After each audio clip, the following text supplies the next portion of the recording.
I prepared for the evening by spending the day with my 3-year-old son.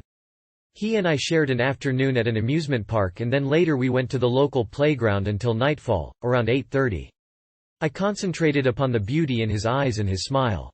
We were very loving to each other, avoiding the usual conflict between a father and a child trying to exert his independence. We touched noses and laughed a lot.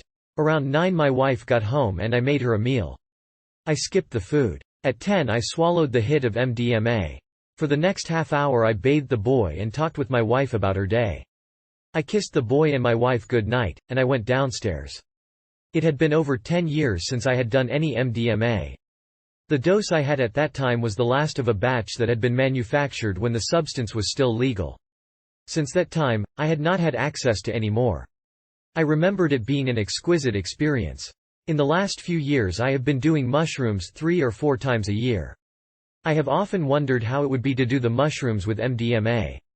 In many ways the two are quite similar, both inducing the state of ecstatic wonder. The MDMA is more tactile than the mushrooms, and the mushrooms are more visually interesting, but the states of ecstasy fulfilled by them are almost identical. Since I ate the MDMA whole, without chewing it, it took a full hour before it hit.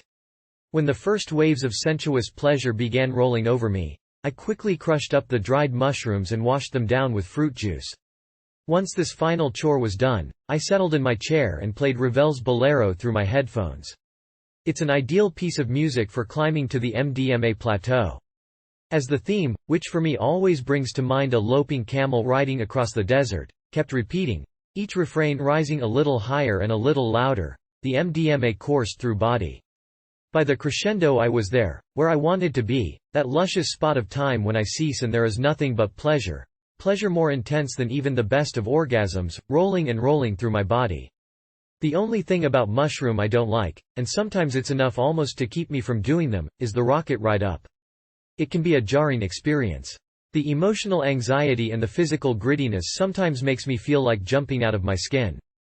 This phase of discomfort always passes and I'm deposited in the ecstatic state, but the hour or so I'm riding that rocket can seem like forever. It was because of this aspect of mushrooms that I was so curious about doing them with MDMA. The first thing MDMA does is strip away all anxiety. Perhaps it could make a mushroom rocket ride a little easier to take. This night the MDMA took away all the discomfort of the mushrooms. The MDMA pleasure simply overwhelmed the mushroom's dark side. I didn't feel any anxiety whatsoever. I could feel the surge of the mushroom coming on, but the MDMA always beat back the meanies. This was the greatest thing since the dentists introduced laughing gas and gave us truly painless dentistry. Painless tripping. What an improvement. Once I reached the mushrooms plateau I was truly in a state of grace. The visuals were more intense than I have ever known on mushrooms alone.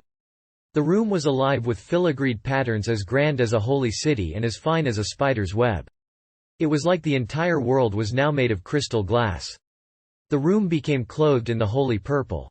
It doesn't happen every time I do mushrooms, but sometimes spirits come. The first was my guardian angel, the spirit of a young woman I have seen many times when I have passed over to the other. She's always with me, just behind my right shoulder. This night she was almost visible to the eye. I could almost see her in my peripheral vision, but when I turned she did her duty and vanished. But she was there, no question. She loves it when I trip. I think she enters me and experiences what I experience. She's always grateful afterward. She also helps me keep out the bad spirits. They want to come in too, but I have to keep them away. I have the choice. They, too, want to experience where I am, but they can harm me and so I keep them at a distance. This night one particular bad spirit approached. He has known bloodlust, having killed. He has felt the warm sticky blood of his victim and watched the light of life leave his eyes. The bad spirit wants to share what he has known in exchange for this night with me. I keep him away. I experience an insight I've had before. It seems that my father and I have our fates tied together, but in an odd way. Our fates are a perfect mirror of each other. In our careers, in our love lives, in our good and bad fortunes, our fates are the mirror opposites. This night is an example. I had the great privilege of experiencing the heaven of the 20th century, namely nights such as this one, while he experienced the hell of the 20th century, World War II.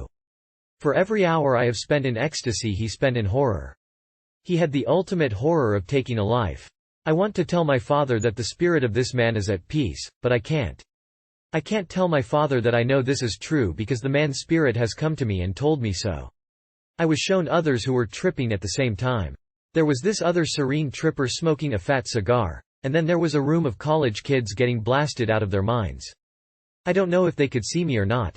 I put Mahler's Symphony No. 5 on.